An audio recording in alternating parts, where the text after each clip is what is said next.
வணக்கம் நண்பர்களே.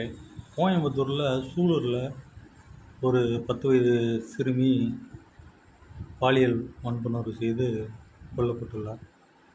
அந்த சம்பவத்துக்கு தமிழக அரசு மேலே பயங்கரமாக எதிர்க்கட்சிகள் குற்றம் சாட்டிக்கிட்டு இருக்கு.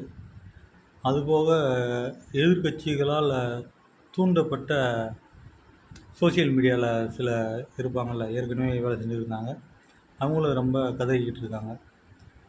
சூலூர் விஷயத்தில் தமிழக அரசு நடவடிக்கை எடுக்கலாட்டி நீங்கள் குறை சொல்லலாம்.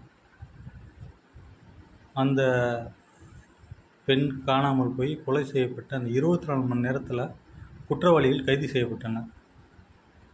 அதுபோக ஒருவருக்கு வலிக்கு விழுந்துட்டார். எப்படி வலிக்கு விழுந்திருப்பாருன்னு உங்களுக்கு தெரியும்.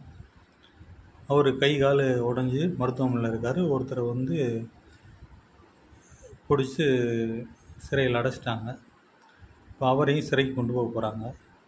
இப்போ தமிழ்நாடு அரசு நடவடிக்கை எடுத்திருக்குல்ல. தமிழ்நாடு அரசு நடவடிக்கை எடுக்காத மாதிரி கதறிக்கிட்டு இருக்கீங்க. அதனால் நடவடிக்கை எடுக்காத மாதிரி கூப்பாடு போடாதீங்க. தமிழக அரசு பெண்களுக்கு பாதுகாப்பான அரசுன்னு நிரூபிக்கும். கூடிய விரைவில் அதை நீங்கள் பார்க்கத்தான் போகிறீங்க.